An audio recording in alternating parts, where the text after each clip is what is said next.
ভাইরা আমার, দোস্ত আমার, ও আমার দিন দরদিরা, ও আমার আল্লাহ ওয়ালা গনেরা, ও ভাইজানেরা, মক্কা থেকে অন্য জায়গায় ব্যবসা করতে গেলে একটা রাস্তা ছিল, ওই রাস্তা দিয়ে সকলকেই যেতে হতো। ওই রাস্তার কোনো বিকল্প রাস্তা ছিল না। আর ওই রাস্তাটার নাম হলো আদনান উপত্যকা। একটা উপত্যকা ছিল, এই উপত্যকা দিয়ে সবাইকে যেতে হতো, ব্যবসা করতে যেতে হতো। আবার ব্যবসা করে যখন ফিরে আসতো, এই রাস্তা দিয়ে ফিরে আসতো। ও ভাইজানেরা, এই কঠিন রাস্তাটার নাম হলো আদনান উপত্যকা। ও ভাইজানেরা, এই রাস্তায় বড় বড় ডাকাতেরা, দস্যুরা বসবাস করত। এরা যারা ব্যবসা করে ফিরে আসতো, তাদের কাছ থেকে এরা চাঁদা নিত, তাদের কাছ থেকে এরা ট্যাক্স নিত, চাঁদা নিত। তাদেরকে বলতো তোমরা আমাদেরকে খুশি করো। আর যারা খুশি করত তাদের রাস্তা ছেড়ে দিত, আর যারা খুশি করত না তাদের সব কিছু লুণ্ঠন করে, চুরি করে, ডাকাতি করে তাদেরকে নিঃস্ব করে ছেড়ে দিত। এই রকম একটা কঠিন জায়গার নাম হলো আদনান উপত্যকা। আদনান উপত্যকা নামটা মনে রাখবেন, কঠিন জায়গা। ওখানে সব ডাকাতেরা বসবাস করত। হাতের 5টা আঙ্গুল কি সমান? হ্যাঁ, 5টা আঙ্গুল কি সমান? তো ভাইজান, ওই এলাকায় একটা মানুষ ছিলেন যিনি কিন্তু একটু আলাদা। উনি আলাদা মানুষ। উনি কিন্তু কোন মূর্তির উপাসনা করতেন না, মূর্তির উপাসনা করতেন না। এবং উনি অপেক্ষা করছিলেন এমন একটা ধর্মের, যেই ধর্মটা জ্ঞান দিয়ে মেনে নেওয়া যাবে, বিবেক দিয়ে, বুদ্ধি দিয়ে মেনে নেওয়া যাবে। মন দিয়ে শুনুন। তো ভাইজান, ওনাকে আর বেশি দিন অপেক্ষা করতে হলো না। উনি খবর পেলেন যে মক্কায় একজনা ব্যক্তি, যার নাম হচ্ছে মুহাম্মদ সাল্লাল্লাহু আলাইহি ওয়াসাল্লাম, উনি দ্বীন ইসলামের প্রচার করছেন। এই খবরটা যখন পেলেন, তো ওই যে ব্যক্তি যিনি ছিলেন একটু আলাদা, ওনার নামটা হচ্ছে জুনদুব বিন জুনাদা। জুনদুব বিন জুনাদা, ইনি যখন খবর পেলেন মুহাম্মদ সাল্লাল্লাহু আলাইহি ওয়াসাল্লাম তিনি ইসলামের প্রচার করছেন, উনি তখন ওনার ছোট ভাই, যার নাম হচ্ছে উনায়েস, এই উনায়েসকে আল্লাহর নবীর কাছে পাঠালেন। উনি আগে নিজে যাননি, ছোট ভাইকে পাঠিয়েছেন। ছোট ভাই গিয়ে আল্লাহর নবীকে দেখে এলেন। বড় ভাই জিজ্ঞাসা করলেন, জুনদুব বিন জুনাদা জিজ্ঞাসা করলেন উনায়েসকে, কি গো, তুমি মুহাম্মদ সাল্লাল্লাহু আলাইহি ওয়াসাল্লামকে কেমন দেখলে? ওই সময়তে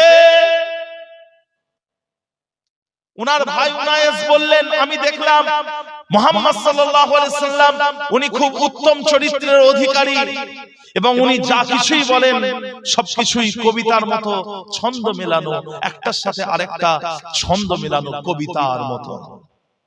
তখন জুনদুব বিন জুনাদা তার ভাইকে জিজ্ঞাসা করলেন, উনার সম্প্রদায়ের লোকেরা, এলাকার লোকেরা উনার ব্যাপারে কি বলে? উনার এলাকার লোকেরা উনার ব্যাপারে কি বলে? ওই সময়তে উনায়েস বললেন, উনার এলাকার লোকেরা বলে উনি নাকি একজন জাদুকর, একজন কবি, এবং একজন গণক, এবং একজন পাগল। কাফেরেরা আল্লাহ নবীকে পাগল বলতো, গণক বলতো, কবি বলতো, জাদুকর বলতো। কথা বুঝলেন? তা ওটাই উনায়েস তার ভাইকে বলে দিল। তখন জুনদুব বিন জুনাদা এই কথাটা শুনে সন্তুষ্ট হলেন না। উনি সন্তুষ্ট হলেন না। উনি তখন কি করলেন? উনি তখন ইরাদা করলেন, উনি একবার নিজের চোখে মুহাম্মদ সাল্লাল্লাহু আলাইহি ওয়াসাল্লামকে দেখবে। ইরাদা করলেন উনি একবার মক্কায় যে আল্লাহর নবীকে সরাসরি দেখবে। তো ছোট ভাই উনায়েস বলে দিলেন, ভাই আপনি মক্কায় যাচ্ছেন যান, কিন্তু মক্কার কোন মানুষকে আপনি যেন বলবেন না আপনি মুহাম্মদ সাল্লাল্লাহু আলাইহি ওয়াসাল্লামের সাথে সাক্ষাৎ করতে এসেছেন। যদি আপনি বলেন, তারা আপনাকে ভুল রাস্তা দেখিয়ে দেবে, ভুল রাস্তা দেখিয়ে দেবে। ঠিক আছে। জুনদুব বিন জুনাদা কি করলেন? উনি উটের উপর সওয়ারি হলেন, উটের উপর উঠে বসলেন, পানি নিয়ে উটের উপর উঠে বসলেন এবং মক্কার দিকে রওনা হলেন।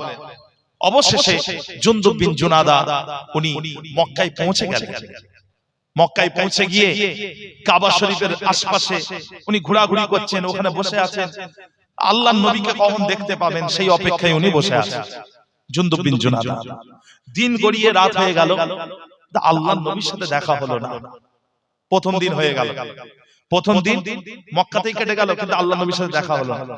রাত্রি বেলা ওই জায়গা দিয়ে আলী রাদিয়াল্লাহু আনহু যাচ্ছিলেন। উনি ওই লোকটাকে দেখতে পেয়ে বললেন, ভাই আপনি এখানে বসে আছেন কেন? চলুন আমার ঘরে চলুন, আপনাকে মেহমানদারি করব। আলী রাদিয়াল্লাহু আনহু লোকটাকে ঘরে নিয়ে গেলেন, মেহমানদারি করলেন। ফের ওখানে ঘুমানোর ব্যবস্থা করে দিলেন। আমার কমিটির ভাইগুলো কিন্তু একটু ভুল করেছে, তাই কি বলেন? ভুল করেন না কমিটির লোকগুলো? এগুলোকে ঘিরে দেওয়া দরকার ছিল কি ছিল না? এই কথা বলেন না। আপনারা কি নতুন করে করছেন নাকি জলসা? শীতকালে প্রথম, শীতকালে প্রথম মনে হচ্ছে না? অভিজ্ঞতা একটু মনে হচ্ছে একটু, থাক ছেড়ে দেন। যাই হোক, এগুলো ঘিরে দেওয়া দরকার ছিল। এদিকে খেয়াল করেন, আলী রাদিয়াল্লাহু আনহু ওই লোকটাকে ঘরে নিয়ে গেলেন, খাওয়ালেন, ঘুমের ব্যবস্থা করে দিলেন। সকাল বেলায় জুনদুব বিন জুনাদা তিনি গিয়ে আবার সে কাবা শরীফের কাছে গিয়ে বসে আছেন। আল্লাহর নবীকে খুঁজে পান না, আর কাউকে জিজ্ঞাসা করতে পারছেন না যে মুহাম্মদ সাল্লাল্লাহু আলাইহি ওয়াসাল্লাম কোথায় আছে, কোন দিকে আছে, জিজ্ঞাসা করতে পারছেন না। কারণ ছোট ভাই বলেছে কাউকে জিজ্ঞাসা করলে আপনাকে ভুল রাস্তা দেখিয়ে দিতে পারে। কথা বুঝলেন তো ভাইজান? দ্বিতীয় দিন একই ভাবে কেটে গেল। রাত্রিবেলা আলী রাদিয়াল্লাহু আনহুর সাথে দেখা হলো।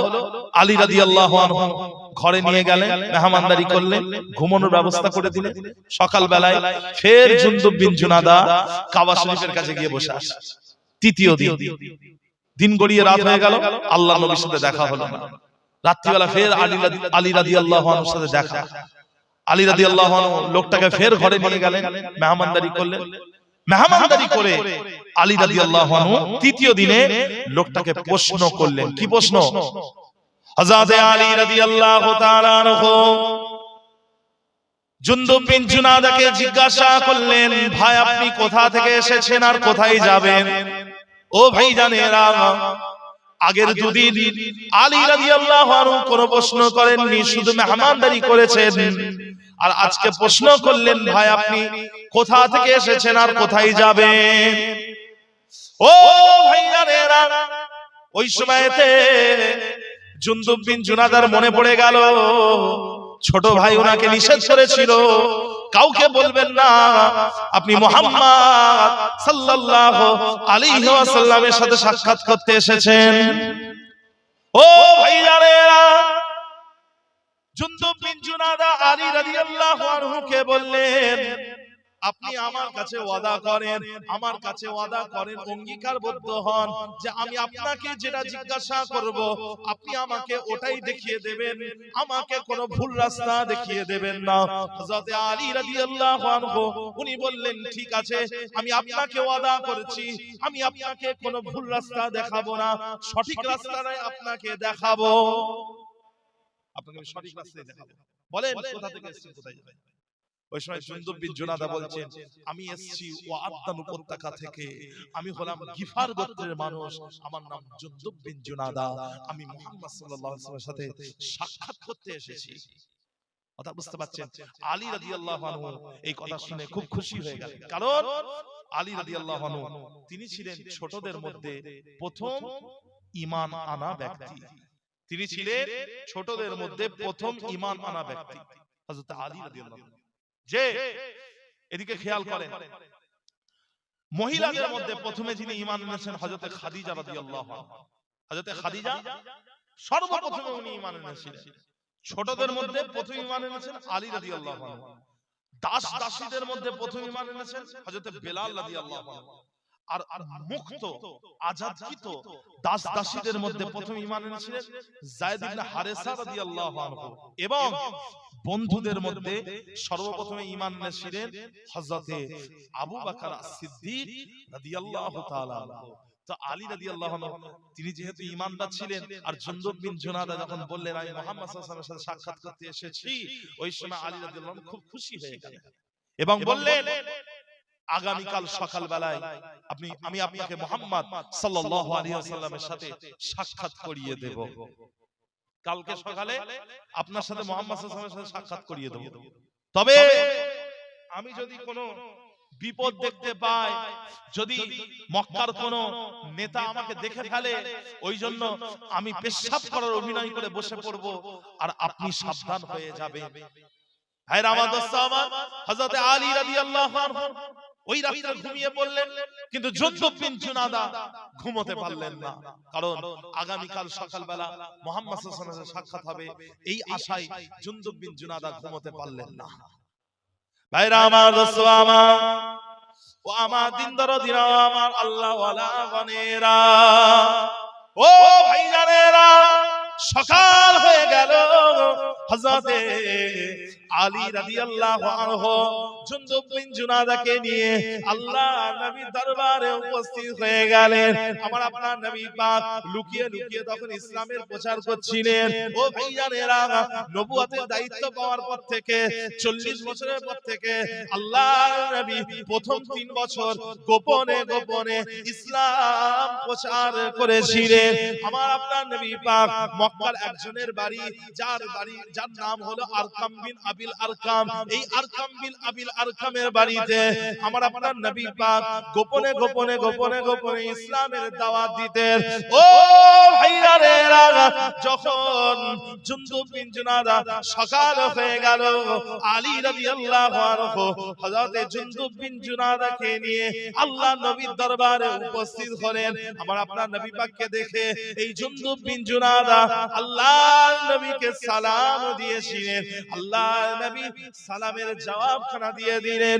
জুনদুব বিন জুনাদাকে দেখতে পেয়ে আল্লাহর নবী জিজ্ঞাসা করলেন, ও আলী, ও আলী, এই লোকটাকে, এই লোকটার পরিচয় কি? আলী রাদিয়াল্লাহু আনহু জুনদুব বিন জুনাদার পরিচয়টা আল্লাহর নবীকে বলে দিলেন। ও ভাইরা, হযরতে জুনদুব বিন জুনাদাকে আমার আপনার নবী পাক কোরআনের কয়েকটা আয়াত পড়ে শোনালেন। এই কোরআনের কয়েকটা আয়াত শুনে জুনদুব বিন জুনাদা কোরআনের আয়াতের মর্ম বুঝতে পেরে, অর্থ বুঝতে পেরে ঈমানের কলেমা পড়ে মুসলমান হয়ে গেলেন। জোরে হবে না সুবহানাল্লাহ। জুনদুব বিন জুনাদা সত্যের সন্ধান করতে করতে মক্কায় এলেন, সত্য পেয়ে গেলেন, সত্যের সন্ধান পেয়ে গেলেন। যে আমার রাস্তায় তার সমস্ত চেষ্টাটা লাগিয়ে দেয়, আমি আল্লাহ তাকে আমার রাস্তার সমূহে হেদায়েত দিয়ে থাকি। সত্যকে খুঁজলে আল্লাহ পাক সত্য দেবেন। অকুল জাআল হাক্কু ওয়া যাহাকাল বাতিল ইন্নাল বাতিলা কানা যাহুকা। বলো এবং বলো, সত্য এসে গেছে, মিথ্যা দূরীভূত হয়েছে। আর মিথ্যা তো দূরীভূত হওয়ারই জিনিস। মিথ্যা কখনো টেকে না, বুঝলেন? মিথ্যা টেকে না, সত্য টিকে থাকে। মিথ্যা টেকে না, কথা বুঝতে পারছেন? আরে হাজিরিন, এদিকে খেয়াল করেন, যেন মনে হচ্ছে আমরা কোন এখানে একটা অ্যাটমসফিয়ার যেন তৈরি হয়ে গেছে। মনে হচ্ছে অ্যাটমসফিয়ার তৈরি হয়েছে, যেন মনে হচ্ছে আমরা একটু উপরে উঠে গেছি, জমিন থেকে একটু উপরে উঠে গেছি, এমন ধোঁয়া হয়ে গেছে। যাই হোক, আল্লাহ হেফাজত করেন, বলুন আল্লাহুম্মা আমিন।